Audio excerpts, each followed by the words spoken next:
اعوذ باللہ من الشیطان الرجیم بسم اللہ الرحمن الرحیم وبہ نستعین وهو خیر ناصر ومعین رب اشرح لی صدری ویسر لی امری واحلل عقدۃ من لسانی یفقهوا قولی. اما بعد، موضوع سخن مقام ولایت ہے. آج رمضان المبارک کی 15 تاریخ ہے. امام حسن مجتبیٰ کریم اہل بیت علیہ السلام کی ولادت باسعادت کا دن ہے، عظیم دن ہے. ایک طرف رمضان المبارک کی برکتیں، رحمتیں اور مغفرتیں، تو دوسری طرف امام حسن مجتبیٰ علیہ السلام کی کریمی اور بخشش. کریم امام کا روز ولادت ہے، وہ بھی اس مبارک مہینے میں. ایسا مبارک مہینہ جس میں قرآن صامت اور قرآن ناطق دونوں اس عالم کون میں جلوہ افروز ہوئے. لہذا اس مناسبت سے تمام احباب کی خدمت میں ہدیہ یہ تبریک عرض ہے. خداوند متعال سے دعا ہے کہ بحق امام حسن مجتبیٰ ہم سب کو کریمانہ اخلاق سے مزین ہونے کی توفیق عنایت فرمائے. کریم امام کے صدقے خدا مشکلات آسان فرمائے اور ہم سب کو خیر دنیا و آخرت کی نعمت سے نوازے. اس وقت ولایت کے موضوع پر جو تھوڑی بہت مطالب آپ احباب کی خدمت میں عرض کر رہا ہوں وہ قرآنی آیات کی محوریت میں ہے. محور قرآن مجید ہے. ولایت کو ایک اور نگاہ سے بھی مورد بحث قرار دیا جا سکتا ہے اور وہ نگاہ تاریخی ہے. ایک الگ موضوع ہے، مستقل موضوع ہے. ولایت کو اگر تاریخ کے آئینے میں دیکھیں تو ولایت بہت مظلوم ہے. ولایت از نگاہ تاریخ اگرچہ موضوع نہیں ہے، لیکن امام حسن مجتبیٰ علیہ السلام کی ولادت باسعادت کی مناسبت سے کچھ عرائض اس نگاہ سے، نگاہ تاریخی سے آپ احباب کی خدمت میں عرض کرنے کی کوشش کرتا ہوں. امام حسن مجتبیٰ علیہ السلام کی مظلومیت کو اگر سمجھنا ہے تو ہمیں اس زمانے کے حالات کا جائزہ لینا ہوگا. اس زمانے کے حالات کا جائزہ لیے بغیر ہم نہیں سمجھ پائیں گے کہ امام حسن مجتبیٰ نے قیام کیوں نہیں کیا، امیر شام کے ساتھ صلح کیوں کی. یہ جاننے کے لیے ہمیں امام عالی مقام کے زمانے کے حالات کا جائزہ لینا ہوگا کہ دینی اور مذہبی لحاظ سے کیا صورتحال تھی، سیاسی اعتبار سے کیا صورتحال تھی، سماجی، ثقافتی اور دیگر حوالوں سے کیا وضعیت تھی اس زمانے کی. دینی صورتحال ایسی تھی کہ بہت کم لوگ اہل البیت کو امام سمجھتے تھے، معصوم سمجھتے تھے. لوگوں کی اکثریت اہل البیت کو اس نگاہ سے دیکھتی تھی کہ رسول خدا کے عزیز ہیں، رشتہ دار ہیں، بیٹی، داماد، نواسے، اس نگاہ سے اہل البیت کو دیکھتے تھے. اور حالات ایسے ہوئے تھے کہ لوگوں کا اہل البیت کی طرف رجوع بھی ایک طرح سے قانونی جرم قرار دیا گیا تھا، کیونکہ نقل حدیث پر پابندی لگا دی گئی تھی. حدیث نقل کرنے والے کو باقاعدہ شلاق مارے جاتے تھے، کوڑے مارے جاتے تھے، سزائیں معین ہوئی تھی.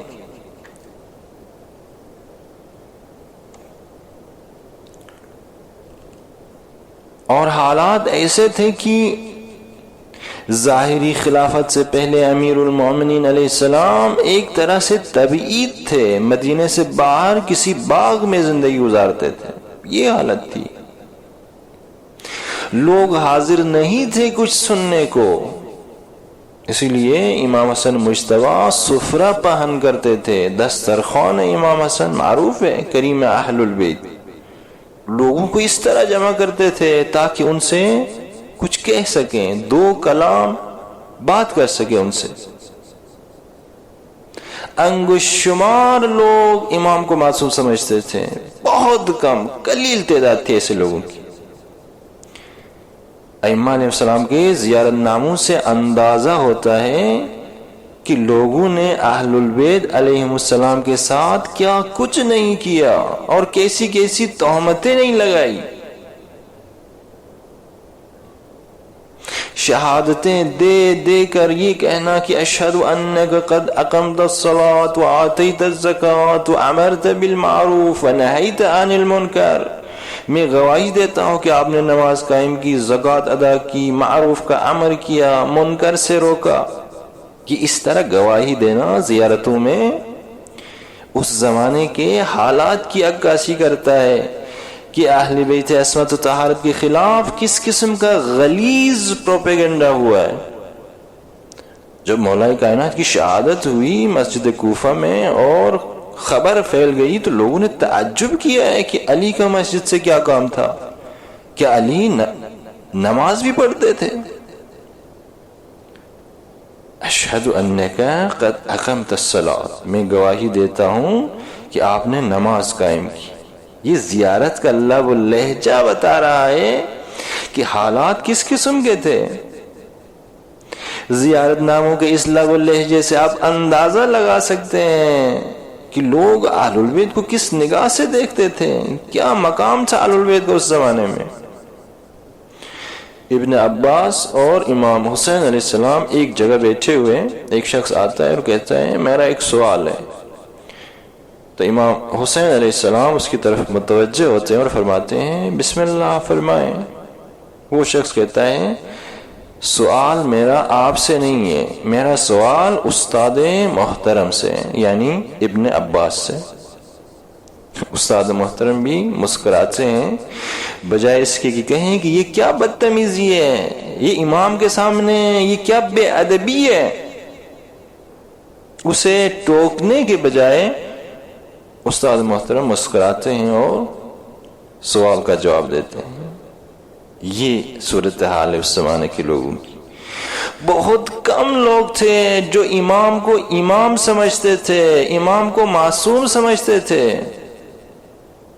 اگر ذرہ برابر بھی احترام تھا تو وہ صرف اس لیے تھا کہ رسول اللہ کے عزیز و اقارب ہیں۔ بعض بڑے لوگ جن کے بڑے نام ہیں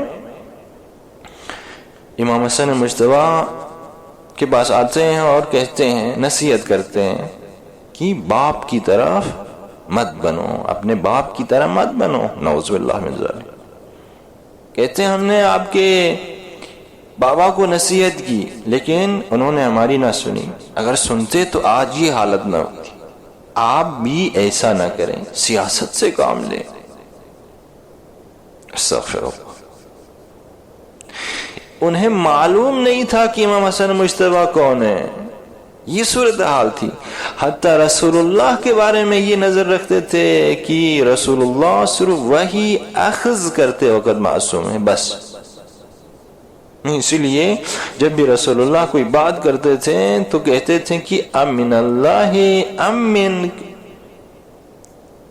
یہ جو بات کہہ رہے ہو آیا یہ خدا کی طرف سے ہے یا آپ کی اپنی بات ہے؟ رسول کو بھی اگر معصوم سمجھتے تھے تو صرف وحی اخذ کرنے کے اعتبار سے معصوم سمجھتے تھے۔ اسی بنیاد پر بعد میں احکام تبدیل کیے گئے۔ تاریخ میں یہ بات ثابت ہے کہ ایک زمانے تک وضو کا ایک طریقہ تھا، منہ ہاتھ دھونا اور سر اور پاؤں کا مسح کرنا۔ بعد میں اس حکم کو بدلا گیا یہ کہہ کر کہ نعوذ باللہ اس آیت سے رسول اللہ کا فہم درست نہیں تھا۔ آیت اللہ کی طرف سے ہے، آیت کے وحی ہونے میں شک نہیں ہے، کیونکہ اس حد تک تو وہ رسول اللہ کو معصوم سمجھتے تھے، دریافت وحی کی حد تک، لیکن اس آیت سے رسول اللہ کا فہم ٹھیک نہیں تھا۔ استغفر اللہ ربی واتوب۔ تو اعتقادی طور پر یہ صورتحال تھی کہ سمجھتے تھے کہ خلافت اور نبوت ایک ہی خاندان میں جمع نہیں ہو سکتے، یہ دونوں۔ بنی ہاشم کے خاندان میں نبوت آئی ہے تو اب خلافت وہاں نہیں آ سکتی۔ جیسے یہودی حضرت سلیمان اور حضرت داؤد کے بارے میں ایسا ہی عقیدہ رکھتے ہیں۔ حضرت سلیمان اور حضرت داؤد کو نبی نہیں مانتے، کنگ مانتے ہیں، بادشاہ مانتے ہیں، حاکم مانتے ہیں۔ ان کا بھی یہی عقیدہ تھا کہ حکومت اور نبوت ایک جگہ جمع نہیں ہو سکتے، لہذا حضرت سلیمان اور حضرت داؤد کو نبی نہیں مانتے تھے۔ دین اور سیاست میں جدائی، دین یہ اہل البیت کے لیے اور سیاست، حکومت، خلافت یہ دوسروں کے لیے۔ اور پھر جو حصہ سمجھتے تھے کہ اہل البیت ان کا تعلق نبوت سے ہے اور دین سے ہے، کوشش یہ کی گئی کہ ان کے لیے نعم البدل درست کریں تاکہ لوگ اہل البیت کی طرف رجوع ہی نہ کریں، نعم البدل بنانے کی کوشش۔ دینی معاملات میں بھی لوگ اہل البیت کی طرف رجوع نہ کریں بلکہ ان لوگوں کی طرف رجوع کریں۔ بہت ساری تاریخی مثالیں ہیں، نماز استسقاء وغیرہ، دوسروں سے متوسل ہونا، تاریخ گواہ ہے اس کے اوپر۔ صورتحال ایسی ہے کہ ابن عباس مولائے کائنات کو نصیحت کرتا ہے۔ جب مولائے کائنات نے امیر شام کو عزل کیا ظاہری خلافت میں آنے کے بعد، کہتا ہے کہ جلدی عزل مت کرو، سیاست سے کام لو، پہلے اپنی حکومت کو مضبوط کرو، اس کے بعد اسے عزل کرو۔ یعنی امام وقت کو سیاست کا درس دے رہا ہے۔ اس سے معلوم ہوتا ہے اس زمانے میں لوگ حتیٰ بڑے بڑے ائمہ خدا کو ساسۃ العباد نہیں سمجھتے تھے۔ یہ صورتحال تھی سیاسی۔ اور امام حسن مجتبی علیہ السلام کے دور میں لوگ 5 گروہوں میں تقسیم تھے۔ ایک گروہ ایسا تھا جو خلفائے راشدہ کو برحق سمجھتا تھا، یعنی سارے خلفائے راشدہ برحق ہیں، چاروں خلیفہ کو یہ گروہ برحق سمجھتا تھا۔ یہ گروہ اہل جماعت کے نام سے معروف تھا، تعداد بہت کم تھی۔ اہل جماعت، اہل جماعت یعنی چاروں خلفاء برحق، یہ گروہ تھا امام حسن مجتبی کے زمانے میں۔ ایک گروہ ایسا تھا کہ خلیفہ اول اور خلیفہ دوم کو حق سمجھتا تھا یہ گروہ، لیکن خلیفہ سوم اور امام علی علیہ السلام کو حق پر نہیں سمجھتا تھا۔ یہ گروہ خوارج کے نام سے معروف تھا اور ان کی بھی تعداد اتنی زیادہ نہیں تھی، کم تھی۔ یہ دوسرا گروہ تھا۔ تیسرا گروہ ایسا تھا جو خلیفہ اول کو حق سمجھتا تھا، خلیفہ ثانی کو بھی حق سمجھتا تھا، خلیفہ سوم کو بھی حق سمجھتا تھا، اور صرف حضرت علی علیہ السلام کو حق پر نہیں سمجھتا تھا۔ حضرت علی علیہ السلام کو خلیفہ سوم کا قاتل سمجھتا تھا۔ یہ گروہ عثمانی کے نام سے مشہور تھا اور اکثریت اس زمانے میں انہی لوگوں کی تھی۔ یہ تیسرا گروہ۔ اہل جماعت کم تھے، خوارج بھی کم تھے، یہ عثمانی تعداد میں زیادہ تھے۔ یہ تیسرا گروہ تھا۔ چوتھا گروہ ان لوگوں کا تھا جو خلیفہ اول کو حق سمجھتا تھا، خلیفہ ثانی کو بھی حق سمجھتا تھا، حضرت علی علیہ السلام کو بھی حق سمجھتا تھا، صرف خلیفہ سوم کو حق پر نہیں سمجھتا تھا۔ خلیفہ سوم کے علاوہ باقی تمام خلفاء کو حق پر سمجھتا تھا ایک گروہ۔ یہ گروہ اس زمانے میں شیعہ اور علوی کہلاتے تھے۔ شیعہ اور علوی اس زمانے کے اور ہیں، آج کے زمانے میں جو شیعہ کہلاتے ہیں یہ اور ہیں۔ اس زمانے کے شیعہ سوائے خلیفہ سوم کے تمام خلفاء کو حق سمجھتے تھے۔ یہ علوی اور شیعہ کے نام سے معروف تھے، مشہور تھے۔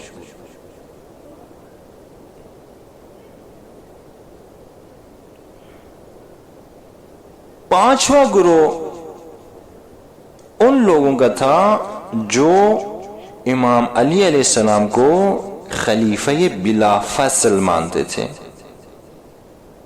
امام علیہ السلام کی امامت کے قائل تھے، امام علی کو امام مانتے تھے،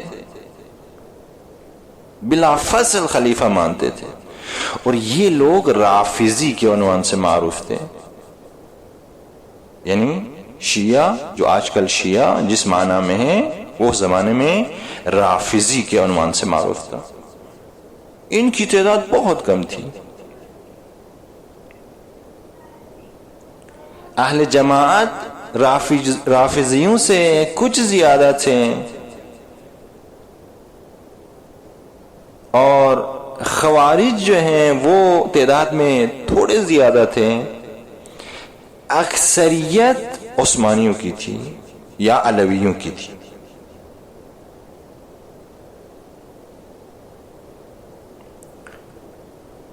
اور جو جنگیں خونخواہی خلیفہ کے نام پر مسلط کی گئیں، جنگ جمل، جنگ صفین، جنگ نہروان، جنگ صفین میں غالباً کیونکہ مولا کائنات کے لشکر میں کئی قسم کے لوگ موجود تھے سوائے عثمانیوں کے، امیر شام بعض لوگوں کو پیسے دے کر امام کے لشکر میں بیچتا تھا تاکہ خلیفہ اول اور دوم کو برا بلا کہیں، کیونکہ امام کے لشکر میں اکثریت علویوں کی تھی، اس زمانے کی شیعوں کی تھی جو خلیفہ اول اور دوم کو برحق سمجھتے تھے. یہ اس لیے تھا کہ علوی اور رافضی آپس میں دست و گریباں ہو جائیں. ہم آج کے شیعہ جو امام علی کی خلافت بلا فصل کے قائل ہیں، اس زمانے میں رافضی کے نام سے یہ معروف تھے. تو معاویہ کی سازش یہ تھی کہ کچھ لوگ جائیں امام کے لشکر میں، وہ خلیفہ اول اور دوم کو برا بلا کہیں تاکہ علوی اور رافضی یہ آپس میں دست و گریباں ہو جائیں اور لشکر اندر سے ٹوٹ جائے. تو امام علی مقام اس وقت فرماتے تھے انی اکرہ لکم ان تکونوا سبابین، گالیاں نہ دیں، اپنی صفوں میں وحدت کو حفظ کریں. تو کہنے کا مطلب یہ ہے کہ انگشت شمار لوگ ائمہ ہدا کے مقام سے آغاز ہیں، اکثریت امام کو امام نہیں سمجھتی تھی. اور ثقافتی حالت یہ تھی کہ کوئی گھر ایسا نہیں تھا کہ کسی جنگ میں کوئی اس گھر کا فرد نہ مرا ہو. یہ جو 3 جنگیں ہوئی ہیں، جنگ جمل، صفین اور نہروان، تقریباً 1,10,000 کے قریب لوگ ان جنگوں میں مارے گئے ہیں طرفین سے. جنگ صفین کے بعد لوگ تھک چکے تھے جنگ سے، اور جنگ صفین کے بعد امام علی پھر ان لوگوں کو دوبارہ جنگ کے لیے جمع نہیں کر سکے. امام علیہ السلام کا خطبہ ہے، نہج البلاغہ میں موجود ہے، اے بظاہر مردوں کی شکل میں نامردو، کاش میں تمہیں نہ دیکھتا، تم نے میرے دل کو پیپ سے بھر دیا ہے. یہ فضا تھی، یہ صورتحال تھی. ایسی فضا میں امام حسن علیہ السلام کو امامت ملتی ہے کہ اکثریت امام کو امام نہیں سمجھتی، امام کو معصوم نہیں سمجھتی سوائے انگشت شمار رافضیوں کے.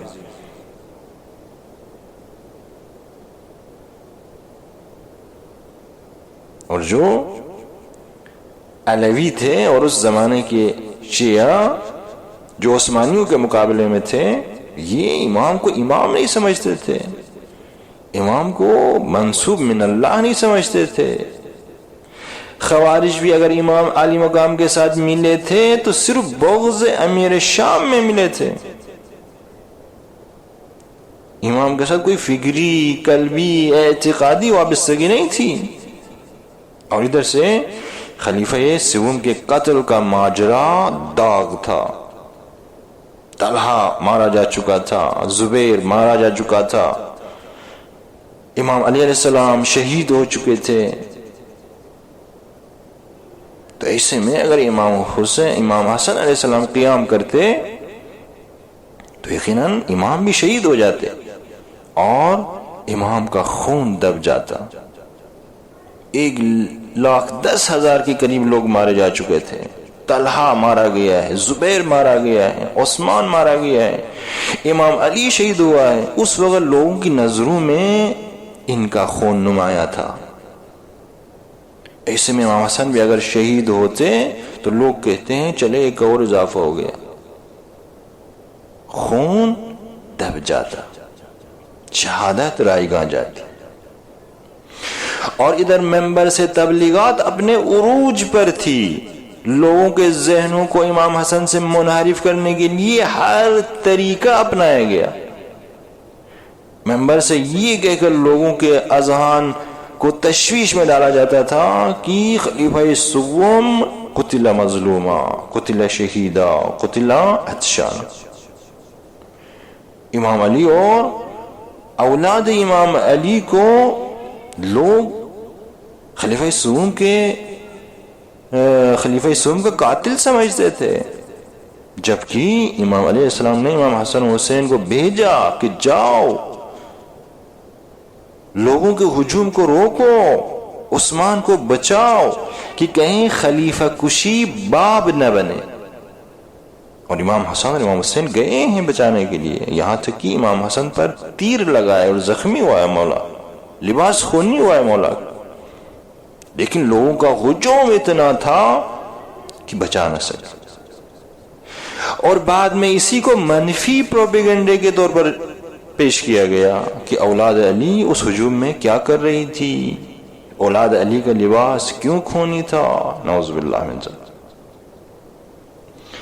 تو ایک طرف امام کے گرد جمع لوگوں کی یہ حالت تھی کہ مختلف افکار کے حامل تھے، دوسری طرف پروپیگنڈا عروج پر تھا۔ اس کے باوجود امام نے 12,000 لوگوں پر مشتمل ایک لشکر جنگ کے لیے تیار کیا۔ اکثریت اس لشکر کی علویوں پر مشتمل تھی، جو خلیفہ اول، دوم اور امام علی کو برحق سمجھتی تھی یہ علوی۔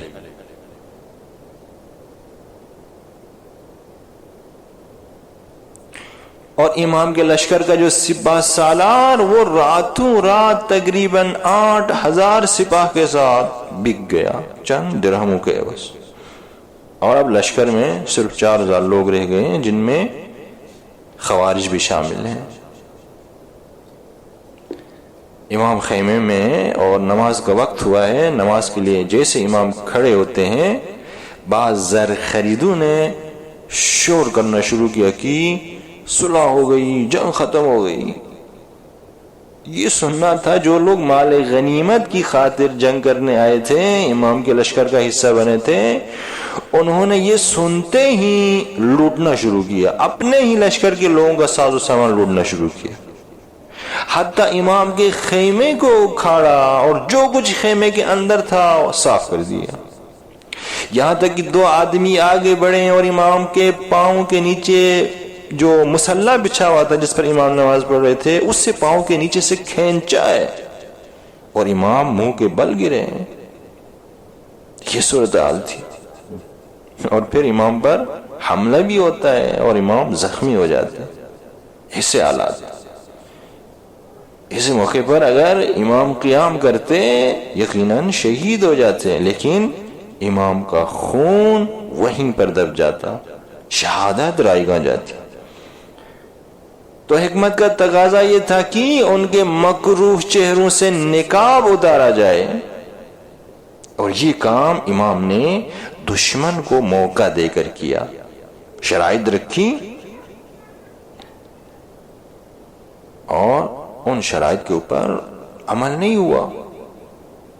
جب عمل نہیں ہوا، اصلیت آہستہ آہستہ عیاں ہوتی گئی، دشمن کی حقیقت سامنے آتی گئی، مکروہ چہروں سے پردے اٹھتے گئے، اور جب یزید کی شکل میں کفر کھل کر سامنے آیا، تب لوگوں نے سمجھا کہ اصل ماجرا کیا ہے، تب حقیقت مکمل طور پر عیاں ہو گئی، اور یہ مناسب وقت تھا قیام کے لیے۔ در حقیقت امام حسن مجتبی نے صلح کے ذریعے قیام امام حسین کے لیے زمینہ فراہم کیا ہے، اور رسول خدا کی حدیث ہے حسن اور حسین امام ہیں، قاما او قعدا، تو زمینہ فراہم ہوا امام کے ان اقدامات کے ذریعے۔ اللہ تبارک تعالیٰ سے دعا ہے کہ ہمیں ائمہ علیہ السلام کی سیرت کو سمجھنے اور اس پر عمل کرنے کی توفیق عنایت فرمائیں۔ والسلام علیکم ورحمۃ اللہ وبرکاتہ۔